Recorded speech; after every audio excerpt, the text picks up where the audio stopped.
date is November 14th, 1997. Survivor, Carl H. Rosner. Interviewer, Naomi Rappaport. The city is Albany, state New York. Country, USA. Language, English. My name is Naomi Rappaport, Naomi Rappaport, and today is November 14th, 1997. I am conducting an interview with Mr. Carl Rosner in Albany, New York, USA. Good morning, Mr. Rosner, and thank you very much for coming here this morning and sharing your testimony with us. Let us begin with your name, and could you spell it, please? Sure. My name is Karl-Heinz Rosner. It's R-O-S-N-E-R. And Carl? How do you and spell Carl, C-A-R-L. And Heinz? Heinz, H-E-I-N-Z.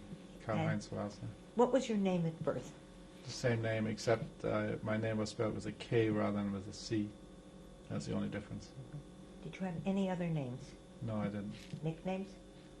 No, Karl-Heinz. I mean, I used to be called Karl-Heinz, sort of an abbreviation of both names. That's a very German name. Karl-Heinz? Karl-Heinz. I mean, you don't say Karl-Heinz. You don't sort of abbreviate it or push it together. And your birth date, please. My birth date is April 4th, 1929. And how old are you? I'm now 68 years old. And in what city were you born? I was born in Hamburg, Germany.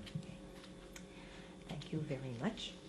For the record, could you also let us have your parents' names? Sure. My father's name was David Rosner, and my mother's name was Rachel Rosner. And your mother's maiden name?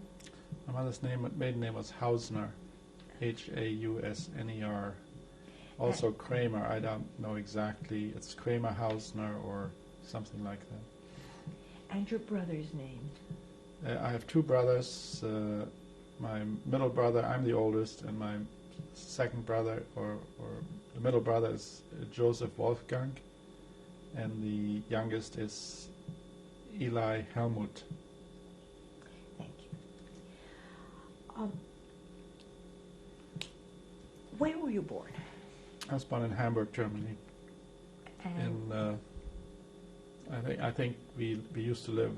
That was obviously told later, in a street called Hartungsstraße in Hamburg.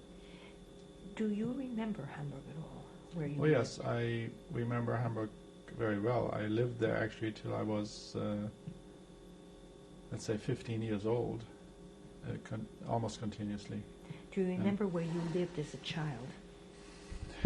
Well, I remember vaguely where I lived with my child, my parents. I sort of have flashes of memory, and in fact, I remember having visited my grandparents in Hamburg, although my grandparents emigrated to what was then Palestine at the end of 1933. So I must remember something when I was just 4 years old. That's my first memory. Actually, even before then, I remember the birth of my youngest brother. I have some flashes of that as well. But that's all I remember. And then my most continuous memories are actually from the time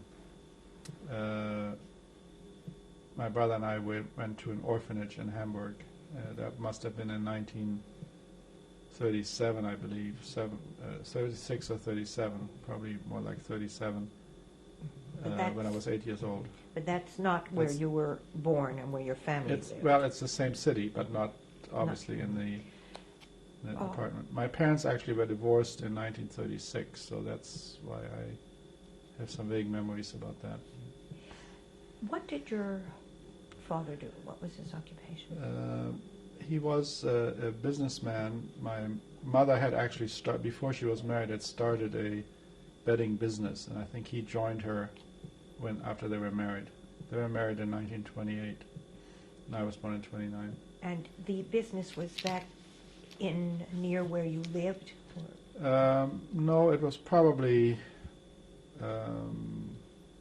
I don't know exactly, but it was reasonably near, maybe within 15 minutes from where we lived, at least initially. But before I, of course, went to the orphanage. But as I said, I have very vague memories about anything before my sixth or seventh birthday. Do you have any memory of the kind of house you lived in up until 7? It was an apartment house. Yeah, we had an apartment. Could you describe it? Well, it was, yeah, I think it was a reasonably modern apartment, as I recall. It had 2 or 3 bedrooms and a kitchen and living room. That's about all I remember. And the area in which you lived, do you remember that? What kind of area was it? Commercial? It was it was sort of a residential area with lots of apartment houses. Did you have friends in the area? I don't remember any friends I had before the orphanage, actually, or my school. Did you play with neighbors? Yeah, I must have played with neighbors' kids or whatever, right. Did you go to school from that area? No, again, the what I remember about that is I actually started school. I may have gone my first few weeks of school were actually in Cologne, Germany, where my mother's sister lived with my aunt.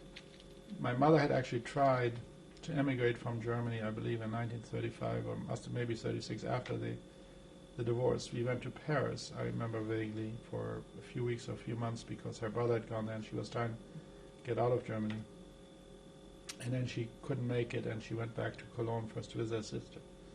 I think that coincided with my beginning school. That was in 1935, I think. It must have been 36, actually.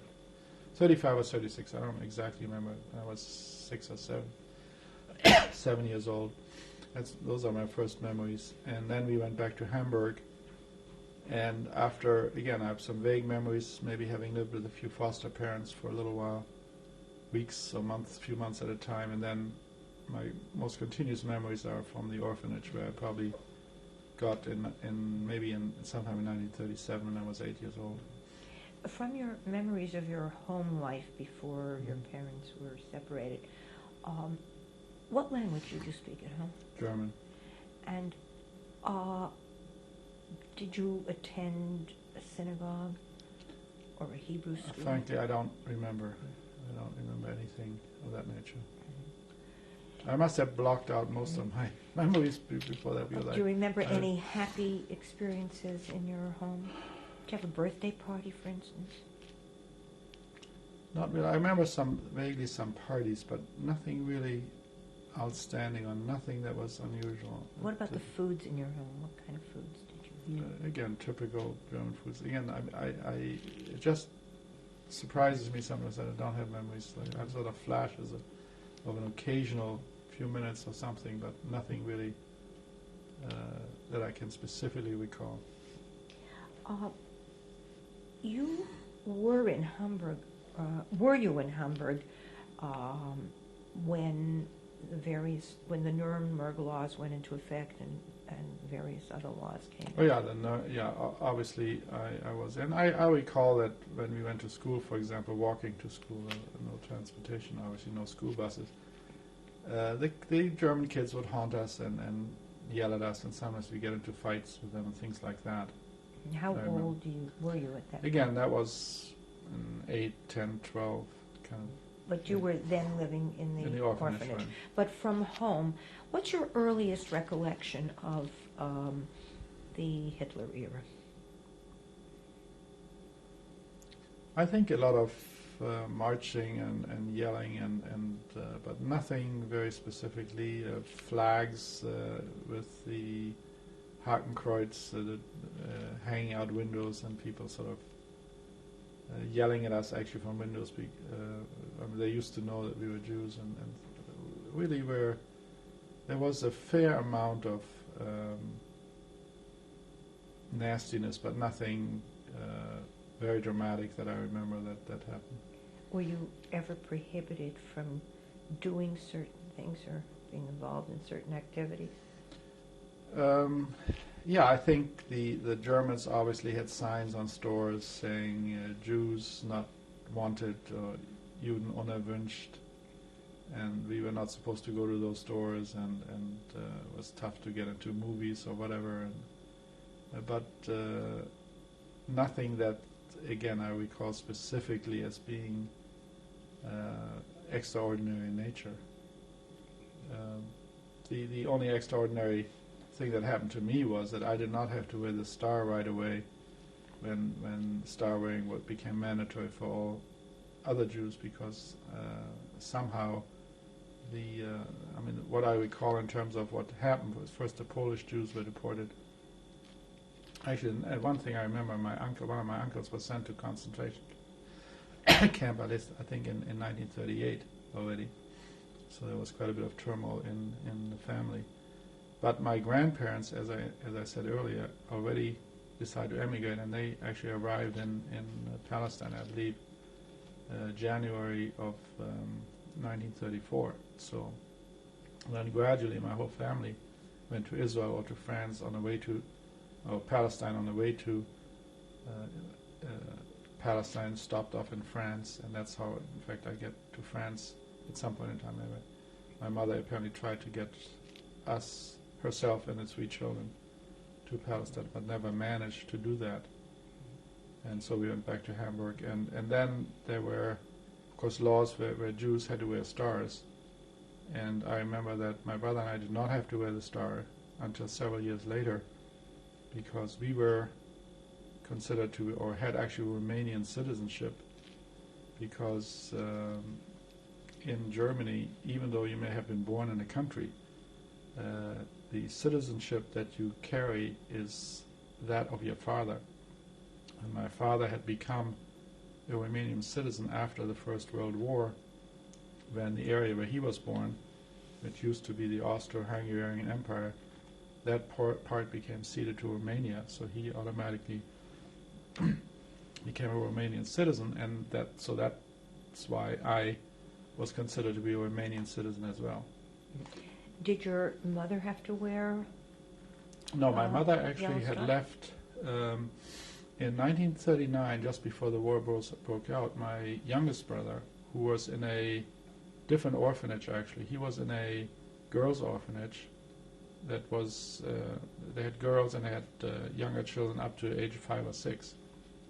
And he was, I think, 5 or 6 at the time. And there was a program where the Swedish government had allowed 500 Jewish children to enter Sweden, and he was one of the children that was transported to Sweden before the war started.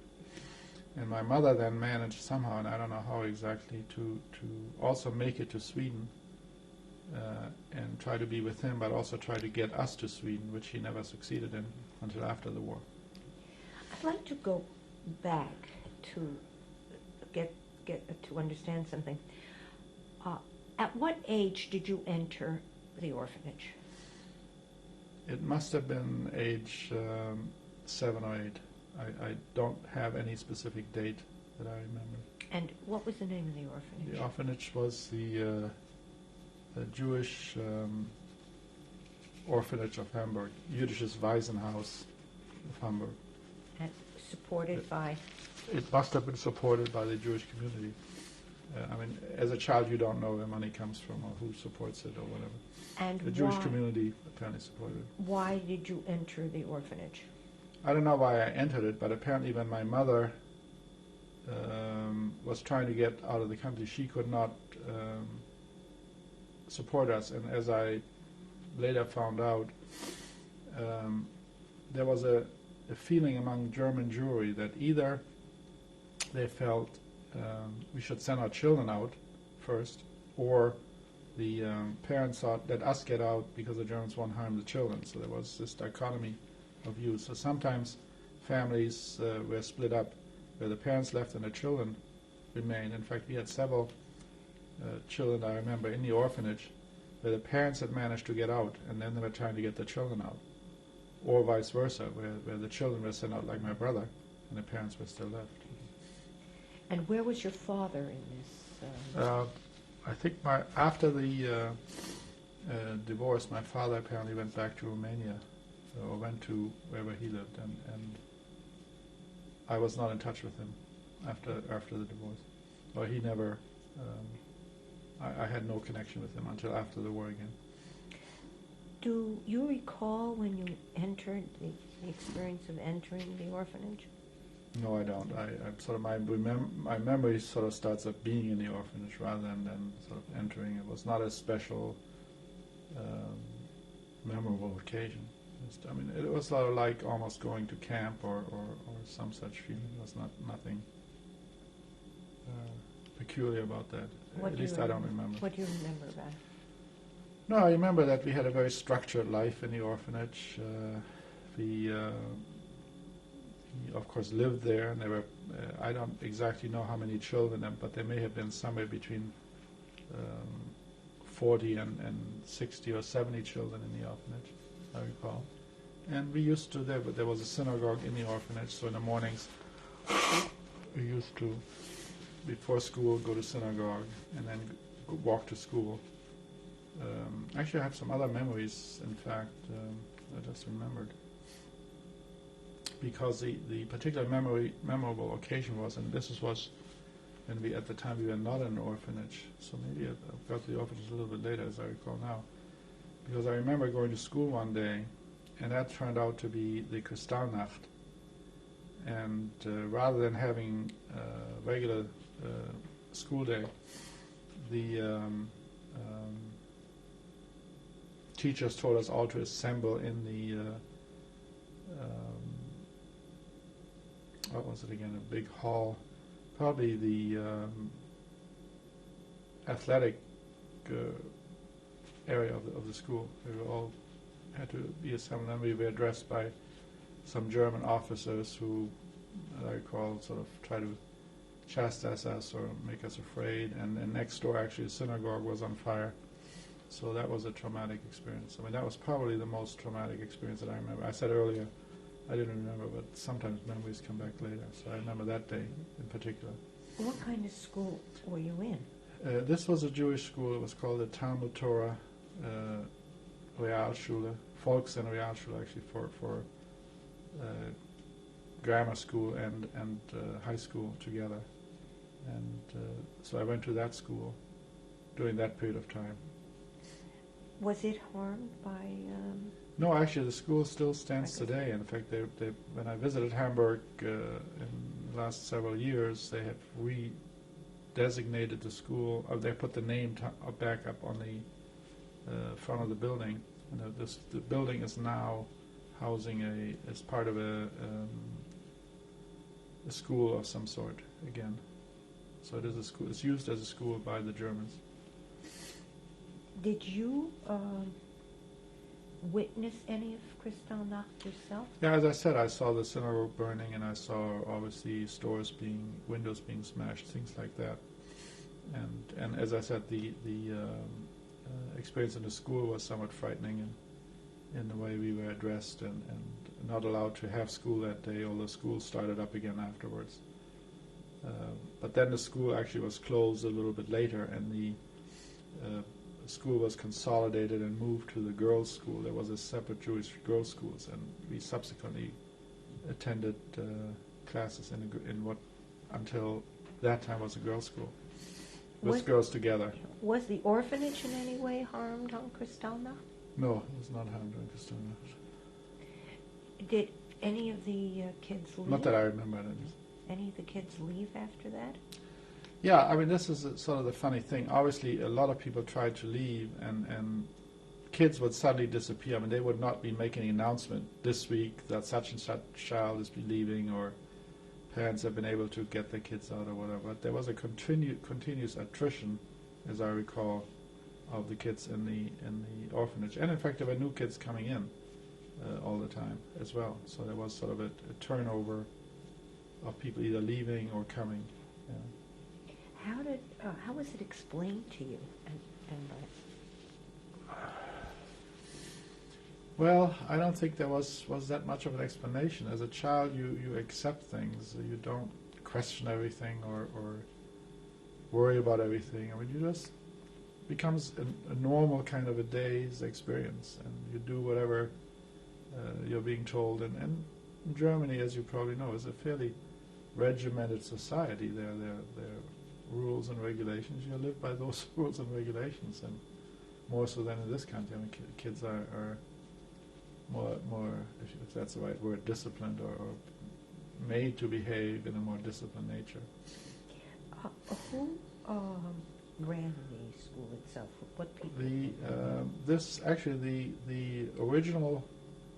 When we first came to the orphanage, it was run by a family named Plaut, Plaut. They apparently emigrated to Palestine then, and then the orphanage was run by a family where the head of the family was a teacher. So, and he had, I think, 3 or 4 children also, who then also lived in the orphanage. So he was in charge of the orphanage. His name was Gottschalk, Gottschalk. They were subsequently, when the orphanage was deported, he was deported with the orphanage. He and the teachers. Teachers also lived, when the Jewish schools were closed, I indicated earlier, first there was a Talmud Torah school, then the girls' school, and then the school, the Germans closed the school as well. I believe that was in 1940. Then the remaining children actually were taught in the orphanage. So it was a very small school then. In fact, very few children left at that time. Do you remember talking about the events that were going on in Germany with anybody, with other kids? Anybody else? Not really. We were only to the point where we were trying to figure out how to defend ourselves when we were haunted or attacked by the German children on the way to school. Those were the only things we talked about, but not really what was going on. It was obviously something that, especially having never really experienced or remembered what normal life was like. Okay, this was all taken for granted, that this is the way the world works and lives, and you accepted it as a fact of life. How did you defend yourselves? Well, we would obviously run, or we would sometimes throw stones back or whatever, and sometimes be able to beat them up rather than us being beat up. So it all depended on what day it was or what happened on occasion. It was maybe once or twice a week that happened. It was not a daily occurrence. It was not something that, again, was all that frightening or difficult. How were the living conditions there? In the orphanage? I think we had, it was as I recall, a 2-story or 3-story building. Actually, there was a basement where the kitchen was, and the first level or main level where we had dining rooms. The synagogue was on that level. The study room where they had desks for maybe 30, 40 children, almost like a classroom. Maybe each had our own desk and our own drawer there. As I said, the day started with synagogue, then we went to school, then we came back and had lunch or dinner and studied, went to synagogue again, and then played or slept, of course, and washing. Actually, the bedrooms were sort of like camp bedrooms, and there were maybe 8, 10, 15 beds in a room, but also a number of wash stalls where they were right in the bedroom with it. So in the mornings we would get up, get washed in the sinks, and there were maybe, 10, 12, 15 sinks there, as I recall. I don't remember the exact number. And so what was the religious focus? It was Orthodox. It was an Orthodox orphanage. And how did you dress? Just normal shirt and slacks, or short slacks and shoes. And we actually, the other thing that I remember, again, it's contrast to what we're doing here, that usually we would get issued clean clothing every Friday afternoon. We would go get washed up for Shabbat services, and so Friday was a big day to get ready for Shabbat and for the weekend. And that's when we, I think, took bath and rather than just washing ourselves. Either would actually take bath or showers in the orphanage, but since there were many kids, we sometimes would go to a public bath, I recall, and wash up there, take showers and bath there. As Jewish kids, were you allowed into a public bath? It may be that we were allowed first and then it stopped, because I remember then taking bath in the orphanage. So it may very well be that at some point in time we were no longer allowed. I didn't keep track of what some of the changes were and accepted it sort of normally. Were you ever in danger in the orphanage from the Gestapo or other sources? No, not really. I mean, not that I felt endangered. The only thing that I recall also when as I mentioned earlier, when there were directives that German Jews were required to wear stars, I did not have to wear a star, and I would sneak out or sneak into various places that Jews were not supposed to be allowed to purchase something for the orphanage or for some of the kitchen people that asked us to get this or that. Although it was very difficult to get food in the first place, especially during the war, the beginning of the war after 1939, it was harder and harder to do that, and food became rationed already, and so there were only things that you really could buy that were not on rations. So it was difficult, I think, for the orphanage actually to exist and get enough food. I don't know how they managed to do that, but typically they seemed to have enough food. It was obviously not a great variety, and some of it was not all that tasty, although they made some very good food, especially on Shabbat. I think we had good food then. Were there non-Jews working for the orphanage? No, not that I remember. I think there were Jews primarily. Was anyone selected or deported out of the orphanage prior to when you all went? Again, I don't remember. What I do remember is when the deportation started, and I believe it was in 1941, the children of the orphanage were sometimes asked to help in carrying luggage or help in the transportation areas. I remember that, having carried some suitcases and stuff for people that were being deported and going to those places. They had staging areas apparently where people were told you have to get to such and such a place, and then we would go there or ask to help people carry luggage or do things that might be helpful. I remember that sort of thing.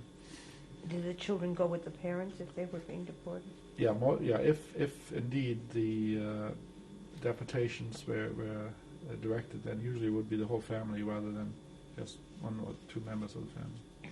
Were you aware that the war had started? Oh, absolutely, yes. How? Oh. Well, I mean, I was aware of what was going on a general scene. I mean, there were sirens, there were air raids, or there were preparations for war. There was obviously talk about war and things like that. That started in 1939 when I was 10 years old. And so I obviously became gradually more and more aware of what was going on in the world. But it was, again, assumed, or at least I assumed that was sort of regular life rather than special. I'm going to change our tape now.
Tape number 2, interview with Mr. Carl Rosner. What sources did you have for getting information about the war? Well, that's difficult. Again, as I recall, we occasionally talked about it in school.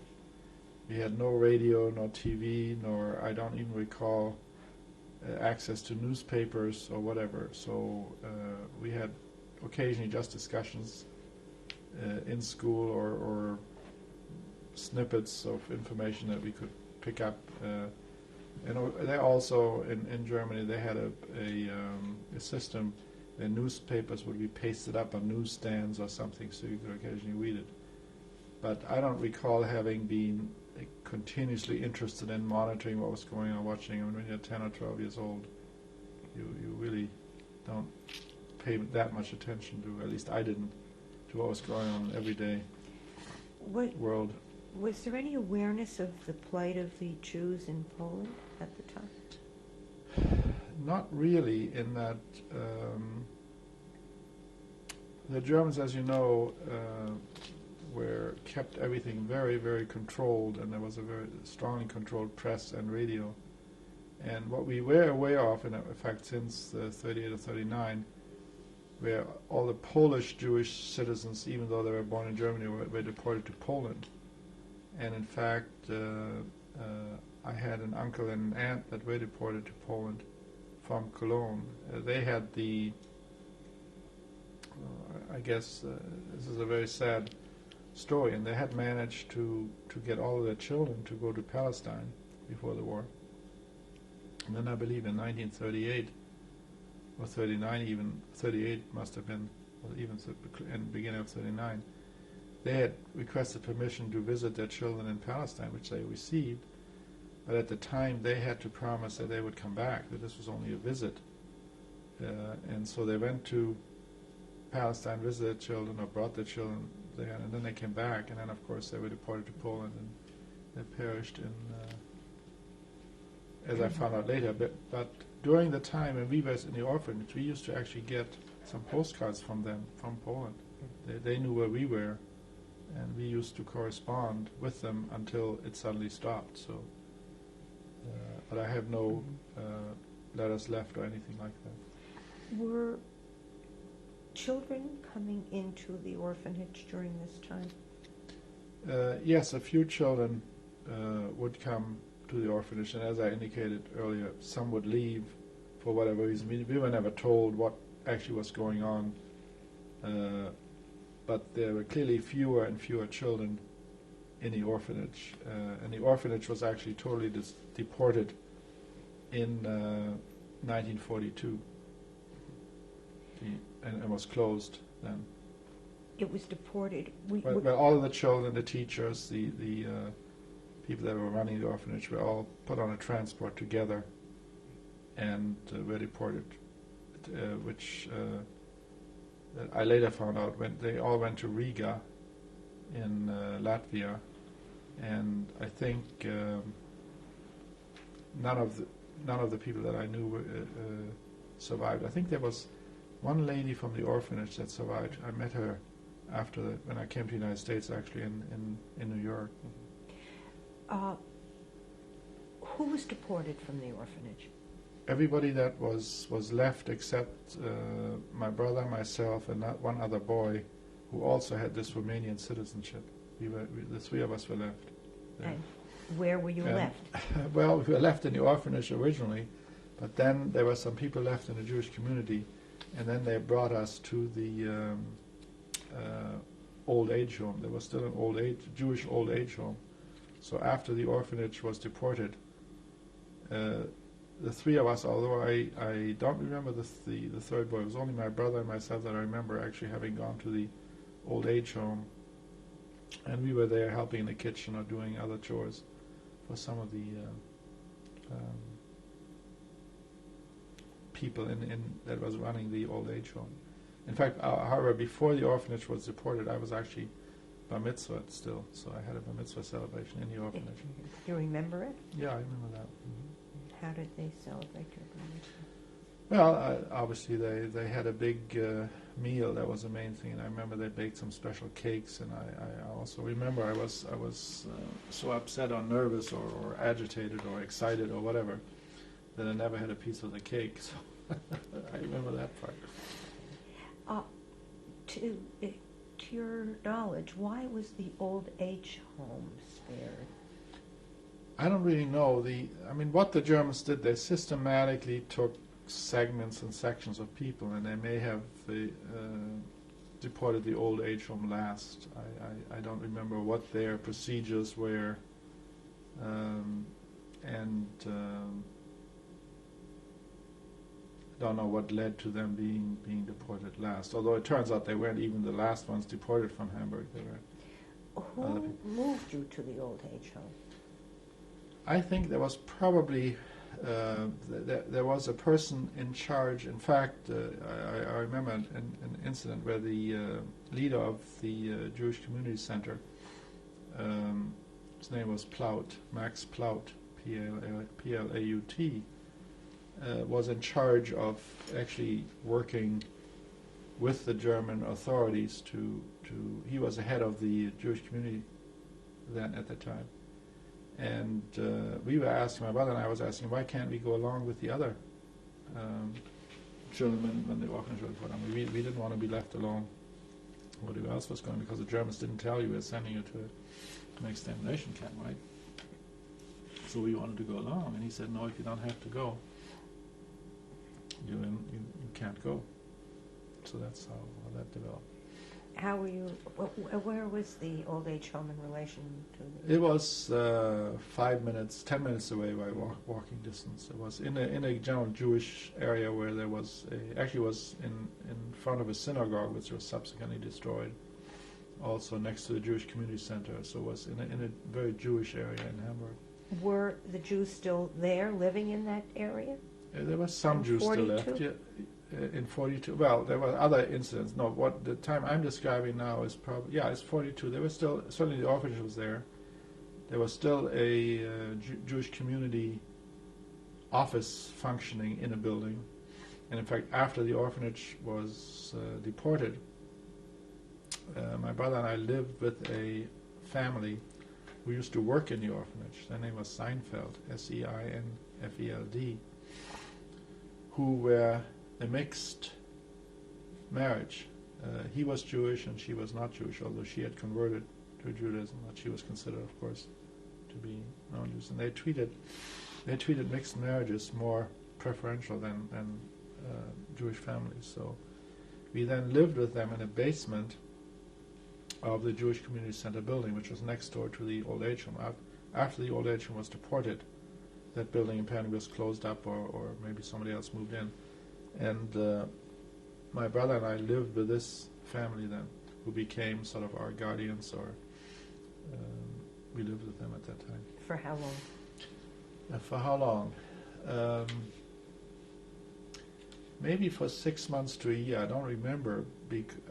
I know when we moved from there, that was during a very strong air raid from American bombers, where both the old age home and the Jewish community center, or the Jewish center, was totally destroyed and burned out. And so we then moved to a hospital building that was set up for the Jewish member of the mixed marriages. And we lived with this family. We moved together with the Seinfelds to this building, and that's where we stayed until we were deported to Buchenwald in 1944. What was living? That was in 1943, so there must have been a year about 1943. I think was the big air raids on Hamburg. A lot of Hamburg was destroyed. Also, exactly when did you go into the old age home? 42. 42. Right. And when you went in there, you were living with the Seinfelds, or living in the old age home? Living in the old age home. What was daily life like for you then? Well, it was again similar to what it was in the orphanage, except that school had totally stopped. I mean, we were no longer getting any education. In fact, we apparently in 1941 the Germans no longer allowed anybody to get any education. So the school issued essentially certificates of school, having finished school, if you like. So in the 7th grade, my education was finished in a sense. Okay. So what did you do all day in Well, it's a good question. I've always been a voracious reader. I must have spent a lot of time reading all kinds of books and stuff. So and we played occasionally. We walked around. We went to different parts of the city. We were probably hiding our Jewish star and just roamed around. Sometimes I remember also we were accompanying a man who was still Jewish who was trying to take pictures and record gravestones. So we went to the Jewish cemetery and played there or whatever. We weren't allowed in other parks or whatever places. So it was sort of it took everything day by day. No organized life. As I said, we helped in the old age home and in the hospital then. When did you have to start wearing the Jewish star? I think it must have been in probably in 1942. I don't remember the exact date or when we started wearing it. But suddenly, apparently, also Romanian Jews had to wear it, and that's when we was either 41 or 42. I don't remember the exact date. Were there any incidents that happened, narrow escapes or close calls? No, not really. I mean, the as I said, we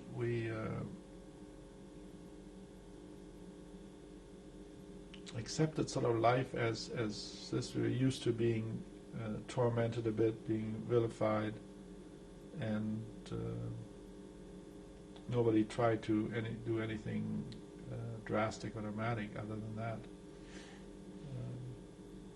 But I can't recall any incident that I would describe as being very dangerous, other than subsequently, of course, when it deported to the concentration camp. But that's a whole different environment. Were the people in the home and also the sidehoods, were there nurturing qualities to these institutions, to Nurturing young and what boys? Yeah, I mean, we would entertain actually some of the older people. We would talk to them and just chat with them and things like that. There was nothing negative about it that I can recall. Did you have contact with anyone in your family? No, the only thing I remember is, as I said, in the early part of the war, we got postcards from family who deported to Poland. And I think occasionally we actually got a letter or a card from my mother in Sweden who helped try to... Sweden was a neutral country, so there was mail between Sweden and Germany, as I believe, at that time. Very little communication, as I recall. Could you write to her, too? Yeah, we wrote to her, too. In fact, it was sort of interesting. My daughter visited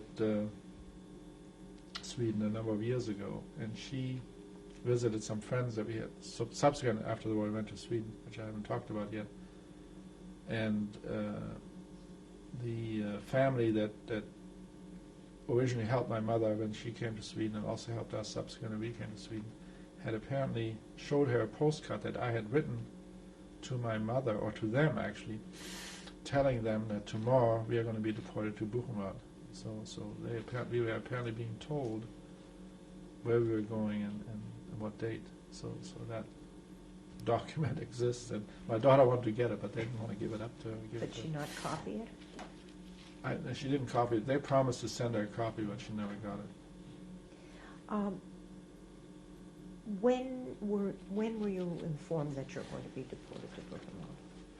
As I said, it must have been a day or two before we were actually deported. That was in June of 1944. I think we were officially deported on, I believe it was June 7th or June 8th or something like that. What did they tell you? They just said that tomorrow you are going to be picked up and you're going to be sent to, they didn't call it a concentration camp, they called it an internment camp. They said, in fact, they made a strong statement, this is an internment camp, it's not a concentration camp, we are foreigners and you'll be treated according to the Foreign Convention and everything else, and the next morning a policeman showed up and took my brother and me. What kind of a policeman? SA or looked like a regular looking policeman, not SS or not SA. And he was, he sort of arrested us, and he and we went on a train to the central part of Germany. In fact, he delivered us to the prison in Weimar, which is outside of Buchenwald. And then he disappeared, and we were in a prison in Weimar for a day or two until the next train continued our ride from Weimar to Buchenwald, and then they put us on that train to Buchenwald. Do you remember what you took with you? Yeah, I remember that we took some clothing along, and we took some food along, and that was about it. And how many of you went? Just my brother and I. We went on a special transport. Were you aware of concentration camps at that time? Not really aware. We were aware of camps, obviously, but as I said before, the Germans were extremely secretive about what they were doing. And when I'm sort of in a position, because I was there till 1944 amongst German people, we of course talked or went to occasionally, that I have to say that as far as I know, it was very difficult to get information. It was not generally known that they were systematically killing Jews in concentration camps. Okay. In Germany. In Germany, or even in Poland. I mean, the general population probably didn't. It's my perception that the average person, unless they had people in the SS or in the army or whatever, could honestly say they knew that Jews were being mistreated and deported, but that there was a systematic killing effect. I don't think people were aware of it, because nobody told us, certainly, until 1944, that was taking place. And in fact, we had a person in this hospital who was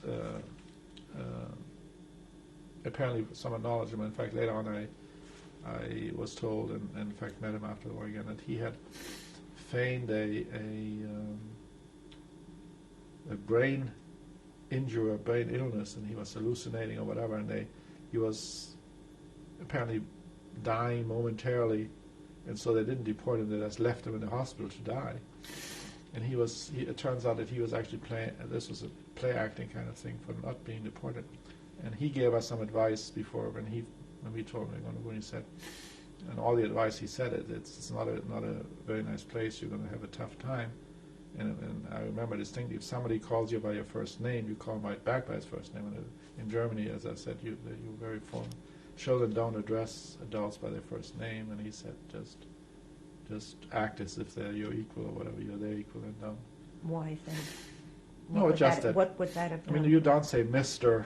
No. It just said you're going into a different environment that is not formal, that is very informal, and you just do what everybody else does. But never mentioned anything about watch out, you're going to be killed there, or this or that and the other. Okay, that's try to do the best you can. Try to escape. I mean, never said anything like that. And in fact, I remember when we arrived in Buchenwald, they said, "Okay, you're now in concentration camp." I said, "There must be a mistake. We were supposed to be in an internment camp for prisoners of war or something like that." Okay, and they said, "No, mistake. You know where we want you to be." Who said that? I think the Germans. We try to complain to them or talk to them and say there must be a mistake, that we are not supposed to be in a concentration. We thought there was an internment part of the camp and a concentration camp at the time. We thought we were going to be in a better part of the camp. How did you get from the Weimar jail to the Buchenwald camp? Actually, again, in Weimar we were maybe 1, 2, or 3 days, I don't remember, in the local prison. And apparently they were waiting for the next transport train to come through, which was a cattle car kind of an arrangement full of prisoners. It turns out these were from Poland or Russia, or not from Germany. I don't know where they exactly came from. And so my brother and I were just pushed onto this cattle car with our food packages and our clothing. And it was obviously very, very tight and not much space, and we were sort of squeezed in with them. And I think they sensed or smelled or whatever that we had some food, so our food began very quickly to disappear. They took our food, and then when we arrived in concentration camp, also we had our stuff with us, and we each had a coat. And I remember the first night we were sort of in a reception room before we were showered and got our prison clothing. We still had our own clothing, and during the first night, my brother was lying next to me, and I noticed that somebody was trying to steal his coat away from under him, and I screamed and yelled and tried to stop it. And one of the prisoner heard me, apparently, came out and wondered what was the commotion all about. And this was actually a fellow that subsequently helped us a lot. It was very fortunate in that he had been in Buchenwald since 1938, and he knew all the ropes, and he was part of the receiving kind of procedural system. It turns out also that he happened to be from Hamburg, and we told him who we were, and so he took our food, whatever was left, and our clothing, and put it away from this particular room so they wouldn't steal any more from us. And then all throughout the camp experience managed to help us. You remember his name? Yeah, his name was Erwin Lippmann. Erwin? Erwin. Erwin. E-R-W-I-N. Lippmann. And he was also liberated, and he subsequently ended up in South America someplace. Unfortunately, I lost touch with him. Do you recall what you saw when you arrived in Buchenwald? Yeah, when the train arrived, so we heard dogs barking and harsh kind of rouse. I mean, get out of the train, line up, and that's when they used to they had tables where they had everybody give their names, and they took all kinds of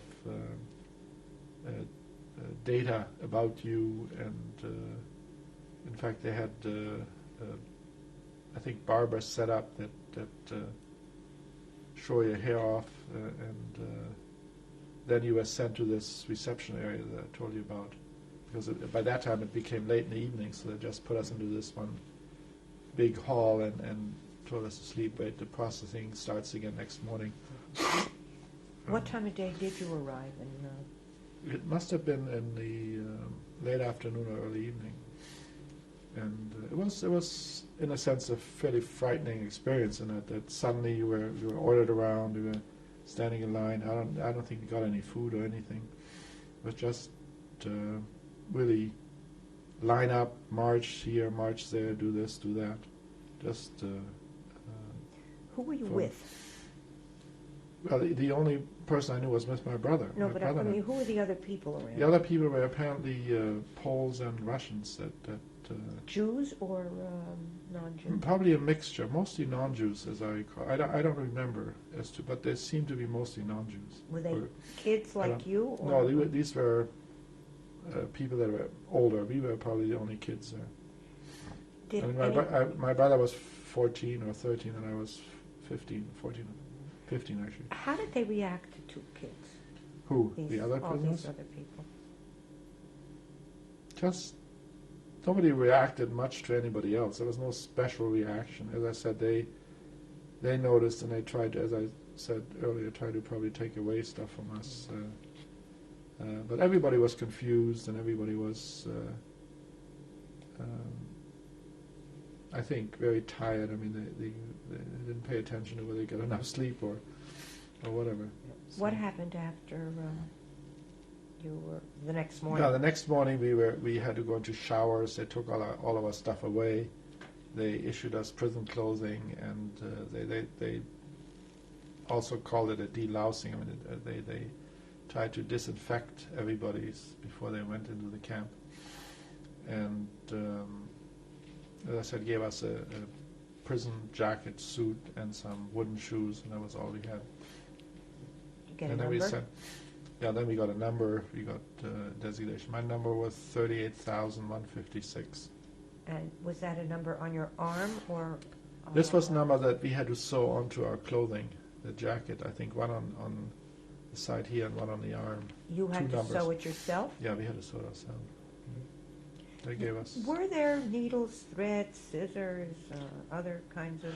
I don't remember. Combs? They probably gave us that for a while. We had to return it, or we had somebody watched that we did it or helped us. So I don't remember the details of that procedure. And then where did they? Then they sent us to what was called a smaller camp, which was a newly arrival kind of a camp. That was a camp area where people apparently did not yet have work assignments and had to work.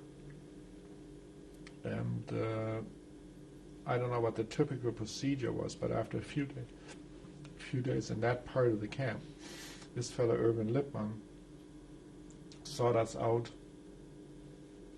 and was able to get us into the Jewish block. So we went to that. What block was it? That was block number 22. I don't remember the number of the block that we first arrived, but that was in the 60s in the lower camp. And who were those Jews that were in that block? Who were people that were in that block? This was a mixture of people from all over the world. In a Jewish block, you mean? Yeah, the block had two half sections. In other words, there was an A side and a B side, I think.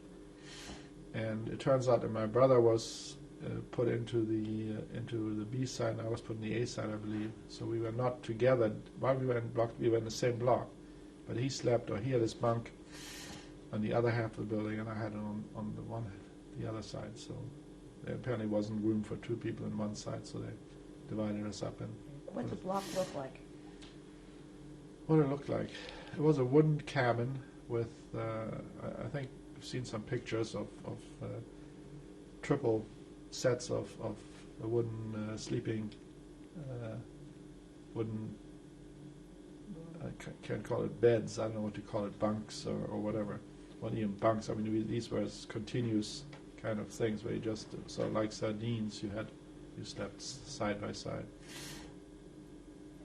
And how many were there in there? Good question. There were probably maybe as many as a few hundred people or more in a total block. I don't remember the exact number or haven't focused on how many there were. Probably, I would imagine there may have been between 150 and 300 people in the whole block. And who was in charge? There was a prisoner was in charge of that block. He was in charge meant basically to keep order, to hand out food rations every day, and make sure that at least the count was right. And I don't know. It was probably somebody who had been there for quite a while. Was it just one person for the 150? I think each half had its own person, had its person in charge, or maybe there were two or three. I don't remember exactly. And what were they referred to as? They were referred to as the oldest or the in German? Lagerälteste or something. Yeah. Or Capo also was another designation, K-A-P-O. Did you have any experiences with them? No bad experiences, no. We can change our tape again. Okay.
Tape number 3, interview with Mr. Carl Rosner.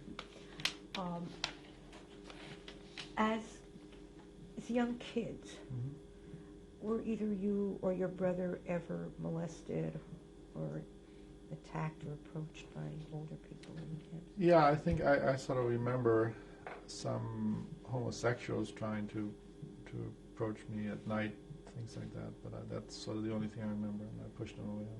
Were you able to? I was able to resist that. Then what about your brother?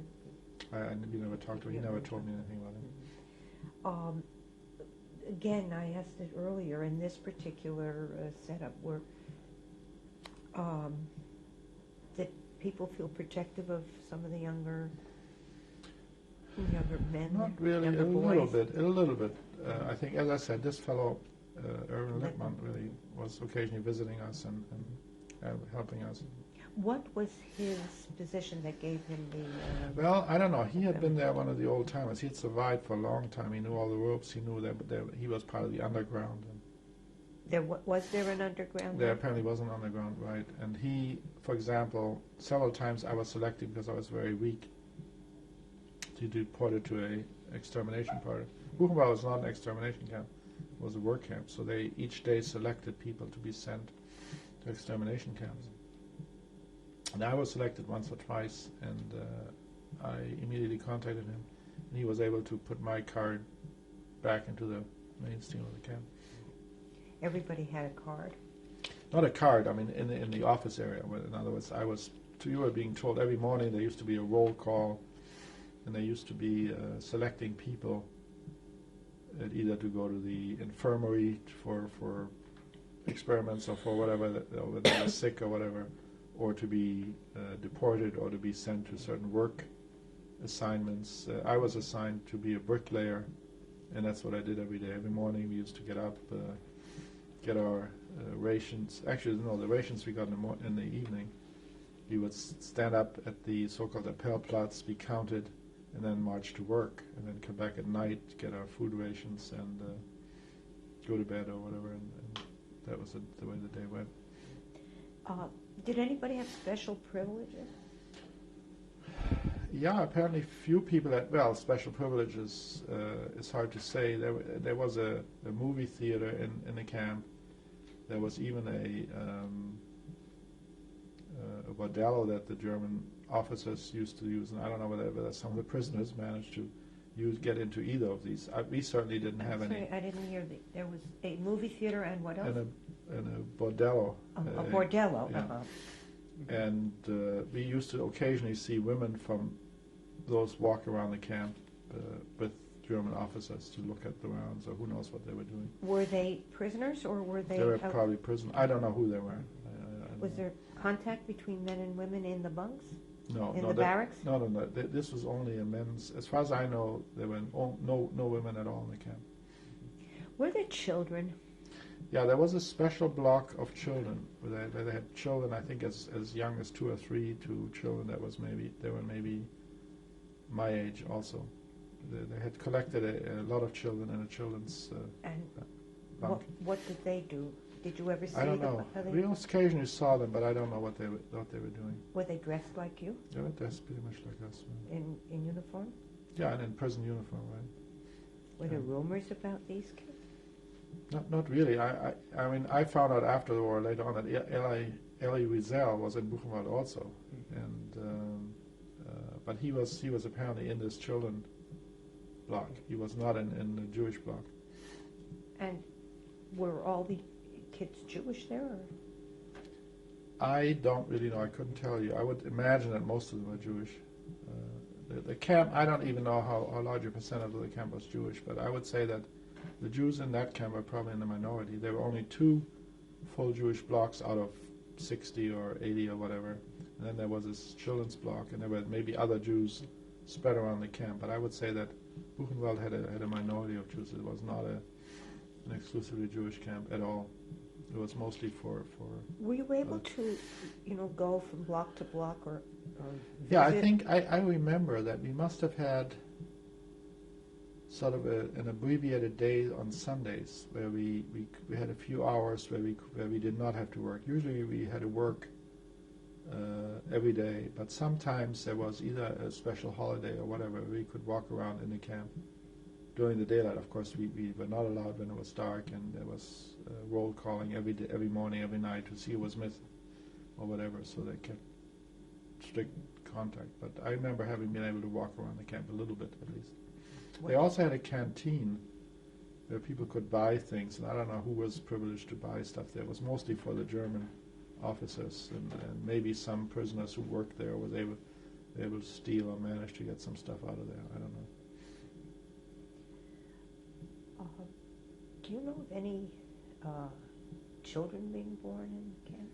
There were no women there. This No. was not a no. This was, as far as I know, at least the part of Buchenwald where I was. That part was strictly a men's camp. Did anybody try to escape that you saw? Yes, not saw that we heard about. In fact, I remember that there was an escape attempt by several people who the Germans caught, and then on one of the morning roll calls, they publicly hanged these people when they caught them, so that to show people that if you try to escape, here's what happens to you. Were you ever punished? I was never punished. No. Your brother? No. Were there anything that stands out in your mind in that period when you were in Buchenwald? Well, I don't know. I told you I was working as a bricklayer, and I remember that as part of this bricklaying group, there was a black American. It was the first time I'd ever seen a black person. We could hardly talk because he spoke English mostly. He didn't know much German.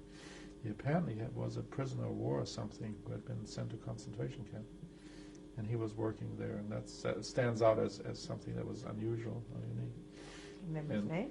No, I don't remember his name, unfortunately. But that was that's sort of something you asked me.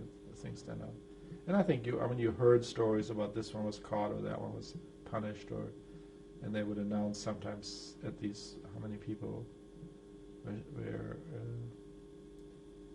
had tried something and were punished, and they had prisons there, but nothing that. Until really the end, when there was a lot of chaos. So the day went in and out. They were very weak. I was very sick one time. I had diarrhea and really was extremely weak, I think. How did they handle that? But again, I dragged myself to work because everybody knew that you can't afford to get sick because then you don't survive. Did people help each other other than this Irwin Lippman? Yeah, a little bit. Yeah, there were other people that. In fact, when I was very sick, I remember one person helping me, walking with me, and making sure that I could get up or get to the bathroom or whatever. What kept you going in this period? I don't know. As I said, I probably didn't worry about things, and I was always optimistic. I figured this couldn't last. That the Germans couldn't succeed in what they were doing, and sooner or later we would be liberated. You came from an observant home and an observant orphanage. Actually, I don't even know. In fact, I don't think I came from an observant home. My grandparents were observant. I don't think my parents were observant. But the orphanage. But the orphanage was. That's probably where I absorbed and learned most about my Judaism. Did you pray at all in camp? In camp, I don't think so. I know there were some prayer services on the High Holy Days, that especially on my brother's side, but he may have participated, I did not. How did people know when the holidays were? Did you have calendars? No, we didn't have calendars, but I'm sure people, the really Orthodox Jews kept track of it somehow, one way or the other. And there was a continuous influx of people. They would probably keep track of it.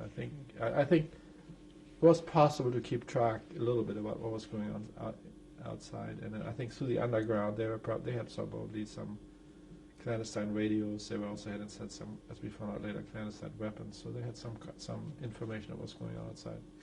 Where was the underground? It was spread around. It was literally actually probably in sewers and hidden. I mean, they were spread around throughout the camp. Buchenwald had sewers?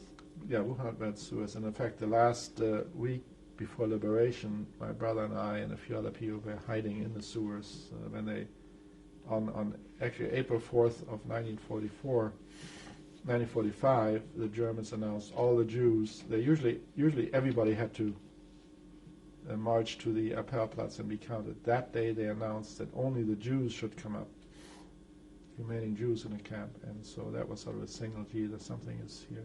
Doesn't smell right.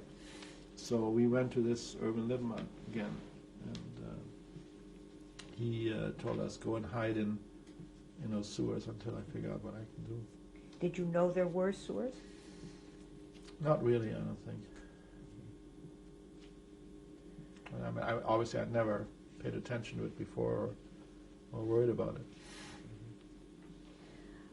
Were you aware at all about the progress of the war?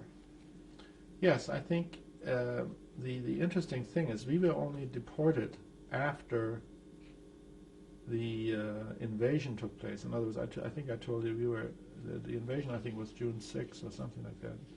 And we were deported June 7th or June 8th, so we had heard that the Americans or the Allied force had landed in France. So we knew that there was progress. I mean, that's why I also was optimistic that things hopefully sooner would end sooner rather than later. You said that you were hiding in the sewers because to get away from the Jewish hell. But, or being deported from the camp and marched out and probably be shot outside. So, what happened? Well, then Urban Lippmann, who, as I indicated to you, was part of the group that received new prisoners. And he then told us, okay, what I'll do is I'll attach you to a new group of, there were new influx of non-Jewish prisoners that would come in. And you will just think of a name that when you are asked what's your name, you give them a name, and then you're going to be processed as a new person entering the camp. Okay, and that's what we did. How did it work? You had a number. No, well, we took that off and hid that and just marched up as new prisoners, gave them a fictitious name, got a new number, and I don't even have that anymore. I don't remember what it was, and I don't even remember what name I picked. So we were assigned, we again went back to this little camp. The first time as new prisoners that I told you. And we repeated the process of entering the camp, if you like, okay? I see. So you were actually entered into the camp twice. Right. Mm-hmm. Do you remember the name you picked? No, I don't remember the name I picked. And what happened after that? No, after that, then obviously there was a lot of turmoil, and I remember that the last day or two before the liberation, what the Germans did, they systematically surrounded each of the blocks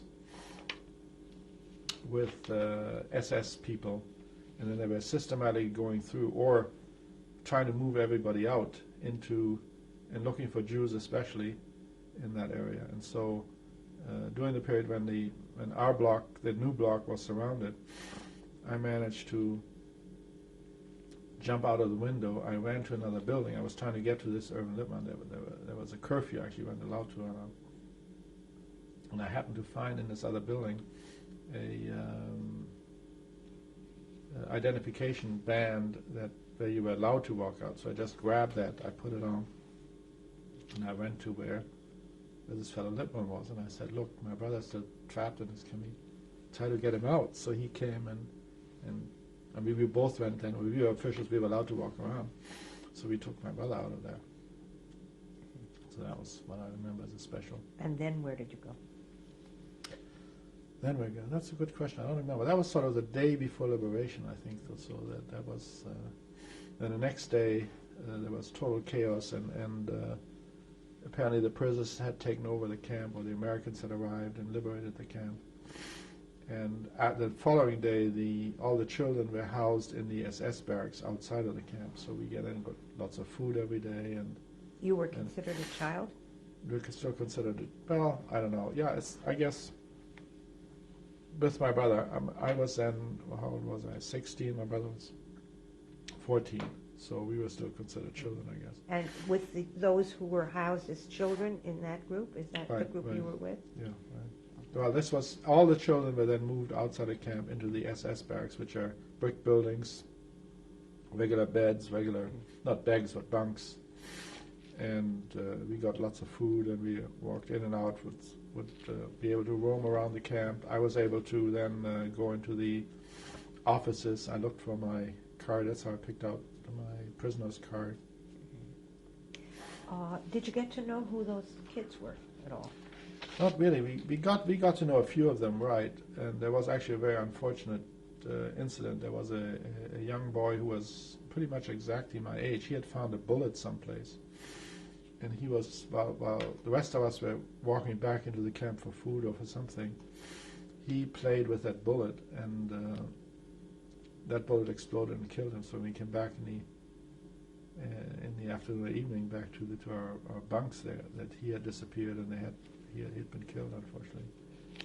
But again, you never called anybody by their whole name. I mean, you knew who they were at first, and that's why I don't remember who these people are. They probably don't remember who I was or whatever. Do you remember the Day of Liberation? All that there were chaos and announcement over the loudspeakers. We are free. The German guards have run away or whatever, and we've captured them. Actually, the underground then basically took over the administration of the camp. They issued, in the subsequent days and weeks, issued identity cards. And then one day they announced that we have several trucks lined up. If any of the Germans want to go back to their cities, they're welcome to meet us at such and such a time. We have a truck lined up. Germans being German Jews or German Germans, right? There was one truck that was they announced would go to Hamburg. So my brother and I knew. Nobody told us what to do or what to wait for, or what they had planned on, or what they might be able to do. Nobody knew where to go, and so we decided, well, why don't we go back to Hamburg on that truck? So that's what we did. Who were the Germans? Other people, I don't know who they were. What kind of prisoners were they? They were prisoners like Lippmann, who had been in the camp for a long time. And maybe it wasn't in Hamburg, was around Hamburg or a different area. Was Lippmann a Jew? He was a Jew, oh yes. But the Germans were not Jews? Not Jews, right. Well, why were they incarcerated? I don't know, either as homosexuals or for crimes that they might have committed. I really don't know. Political prisoners, communists. Lippmann was actually a communist. He was incarcerated as a communist rather than a Jew, although also as a Jew. But that's how he got caught earlier. I'd like to go back for a little minute sure. on something you said before. I'd like to follow it through a little. You were hiding in the sewers. Mm-hmm. What was that like? Well, it was very difficult. It was dark. It was smelly. It was nothing. I mean, we were just sitting there waiting and doing nothing. Dark. We didn't dare to make noises in order to be found. It was. Who was with you? There were a few people that were there. I don't remember. I just remember that basically just spending the time until we or Lippmann could figure out what to do with us. Okay, so that was really. He had assured us that he would try to figure out something, and so he did. And how long were you there? I would say not more than a day or two. The other thing I'd like to go back to was the Day of Liberation. Mm-hmm. What were the first armies that you saw, or soldiers that you saw? I think the first soldiers were Americans. So they were sort of outside the gate. You couldn't, I don't remember, you could freely mingle with the Americans. But I remember having talked to some Americans through the fence. They were telling us that Roosevelt had just died. It was a big issue. So it must have been I think he died on April 12th, I believe, or 13th. That was my first encounter. In what language did you communicate? I don't remember either German. I had English in school a little bit, so I may have been able to communicate or say a few words in English. Do you know the unit that? No, I don't remember the unit. Were there any Jews that you met in the Not that I know of. Not that I remember. Were there any blacks? There probably were some blacks, but I again I don't remember. I know there's an interest in that, and I didn't pay attention to that at the time. Did you have anything to do with them on a more personal level, except through a barbed wire? No, not really. Then how long did you remain in Buchenwald after liberation? I would say somewhere between 3 and 4 weeks. must have been that month, because I remember for example, when we went back to Hamburg, in German cities you have to register with the police. And I think the police record I have says that and I still have a copy of that someplace at home, I think it said May 7th, so I must have, so between April 11th and May 7th, I think we must have been in a camp then. Have you any recollection as to what you did in the camp during that month? No, I don't really. I think we as you can imagine, we were all very weak. We were able to sort of get better food and get our strength back. But basically no special activities. Obviously didn't work. Just trying to figure out, look at the rest of the camp more carefully, just roam around and look at things. Just sort of waiting around for either what might happen next. Nobody knew what to do when they were telling us we were issuing papers, so we waited for the papers being issued. Nobody had any identification papers. I mean, so no money, nothing that you could do anything with. So there was no sense in going any place until you had at least some structure or something that you could hang your hat on, so to speak. In your wanderings around the camp, was there anything of interest that you remember?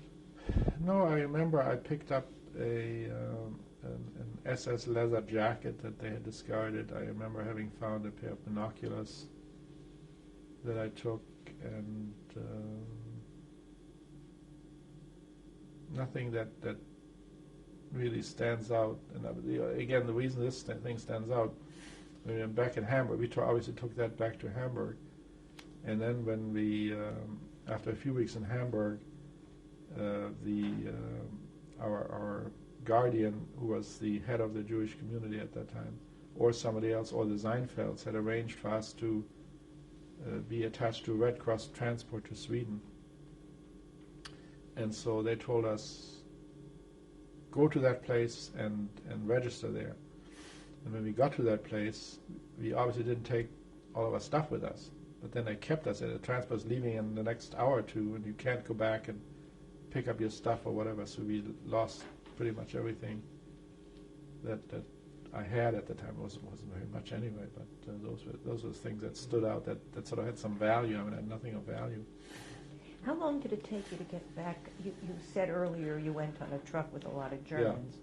How long did it take you to get back to Hamburg? I think it only took maybe less than a day. I mean, it was I don't know how many kilometers or miles it is, but it's not that far. It probably took maybe 8-10 hours to drive or whatever.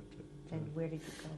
Well, then we went to try to go back to this Jewish hospital that we went there first, and by that time the Jews had taken over the old Jewish building, which became the Jewish headquarters, and they let us sleep there. So that's where we slept right the first day, rather than back in that hospital.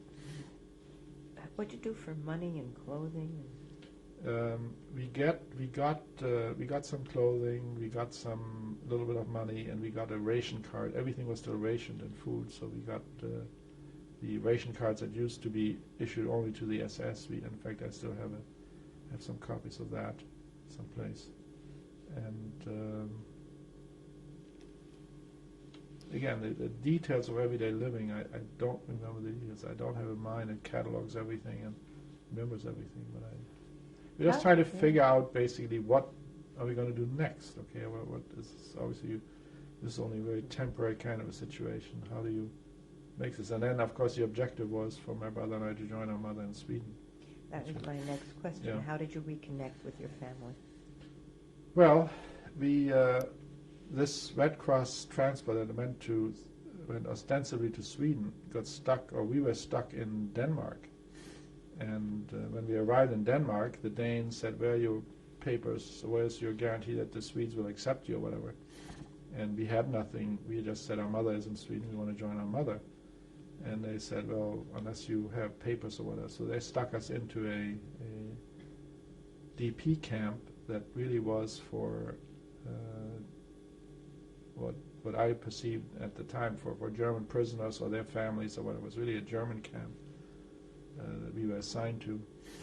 and we just again didn't know what to do. But I remembered that in Hamburg we had a teacher who had been in Denmark, and I remembered vaguely that he had somehow managed to get back to Denmark instead of being deported.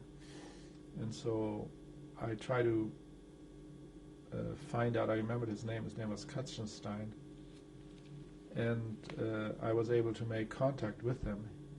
It was lucky in that by that time he had actually, as many Danish Jews you probably know, had gone to Sweden. He'd just come back from Sweden to Denmark. And I must have tried to call him on the phone or something. And I told him who I was, and he remembered me, and he said, I'll try to get you out of there. And he did that. So then we were living with his family for a few months until somehow between communications of the Jewish community and so forth, we were allowed to go to Sweden, which probably took as much as 2 or 3 months. How long were you in the concentration camp in the DP camp in Denmark? Probably no more than a week or 2. How were you treated there? Well, the same as everybody else. There was no special treatment or mistreatment. It was, I mean, the way you existed in camp, also in the concentration, it was just you vegetated essentially. There was nothing, no organization, no nothing. You waited for the next meal to be served, and just didn't know what to do. And the inmates in this DP camp, you said, were German? They were mostly yeah. There were Germans. There may have also been some people from Lithuania or Latvia. I don't know where they were from. We really made very little contact with them. And we felt we were in the wrong place. Okay, this was not supposed to be a place where we were supposed to be. How did you reconnect with your father as well? No. We reconnected with my father only a number of years later when somehow, actually he had tried to find out about us, and he was told by the Red Cross that we had been killed in the war. And somehow later he found us, so we found that he was alive, and so we connected. And where was he? He was in Romania at the time. He had gone back to Romania. He had been in the Russian army during the war. He apparently was... I don't know how he got into the Russian army, but he was part of the Russian army that liberated part of Austria and Romania, he told us afterwards. And he had actually remarried also, so... Yeah. Who met you in Sweden? I think my mother met us at the train, and somebody from the Jewish Community Center met us. And what happened after that? And actually, they had arranged for us to... No, first we went to a family where other young boys lived, and we stayed there for a few weeks or whatever. And then a Jewish community arranged for an apartment for my mother and the 3 of us. My youngest brother had been in Sweden, as I told you before. And so they arranged an apartment for us where the 3 boys lived with our mother then for the first time again. That was sometime in probably early 46 or late 45. You change our tape. Okay.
Tape 4, interview with Mr. Karl Rosner.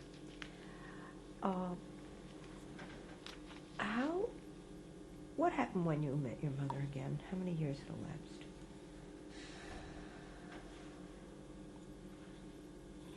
Well, it was probably since 1938 or 39, something like that. So it must have been 6, 7 years, something like that. That was a strange feeling, obviously, to meet her again, and obviously we had grown a lot, and we didn't remember much about it. In fact, our youngest brother, who had moved to Sweden and was with foster families for a long time, had forgotten all his German. He only spoke Swedish, and we didn't know any Swedish, so we really couldn't communicate with him at all. My mother had to translate then. What did you do in Sweden?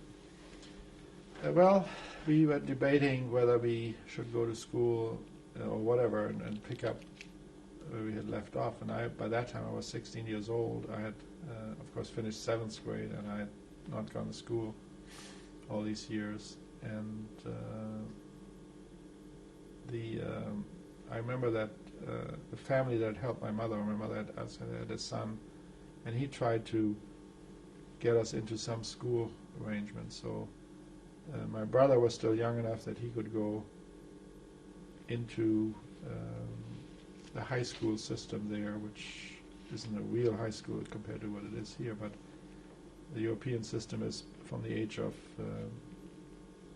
12, 13, or 14, you either finish school or you go on, and he went on and got a high school degree eventually. Where I wanted to learn a profession, and I decided I wanted to be a radio engineer or something. I was always intrigued in communications. I wanted to, since I hadn't had any communication, I was sort of cut off. I said, if I know how to handle radios, I might be able to do that. So I went into a technical school, and I started in a school called Stockholm Institute of Technology, and I somehow managed to survive, not having had many school years, because there's a lot of, what I found both in Europe and here, when you start a new school, there's a lot of repetition, fortunately, the first 6 months or a year, and so I was able to quickly catch up some of the things, although I've always been handicapped by not having had a education beyond 7th grade, but somehow I managed to catch up with it. Who supported you? I worked during the day. Actually, I went to school at night, so I worked, and we may have, I think we got a little bit of support, financial support from the Jewish community, from my mother, but I was basically supporting the family at the time. What kind of work were you doing? I was working as a laboratory technician in a radio type factory, and then going to school at night. These were night classes I attended. And what was life like in Sweden, social life? Well, it was very nice. It was very, Sweden is a very highly prosperous country. It's very, I think, basically a very normal and good life. I had an interesting job. I got paid. We made contact with the Jewish community. We were part of, occasionally used to go to services or to Jewish functions, and of course went on outings or holidays or whatever. So, who were your friends? Mostly some people from work, some people from the Jewish community. No real close friends. It was still difficult to do that. And this is one thing I regret. I mean, I was working all day, and then I was going to school at night, so I really didn't have much time to socialize. That was one of the things I wished in retrospect that I had somehow not worked yet and gone to school, because I went to school and worked for almost 5 years, and I was only in Sweden for 7 years, or less than 7 years. So most of the time in Sweden, I literally just worked and went to school and studied, and had virtually no social life. Did you have any contact or relationship with any of the people you knew from either the Hamburg home or Buchenwald? No, none whatsoever. They were all deported. We didn't know where they ended up. We didn't know whether they were alive or not, and so there's no contact other than in '51. First, I went back to, actually in '51. my mother had decided she wanted to join a family in Palestine. And so we all, in fact, had decided to emigrate to Palestine. Earlier already, my brother, after he graduated from school, went to help fight in the 47-48 war. So he actually went to Palestine already in 47 or 48. And my brother and I were left in Stockholm. My youngest brother decided to go to a yeshiva in England, a study in England. He was given that opportunity.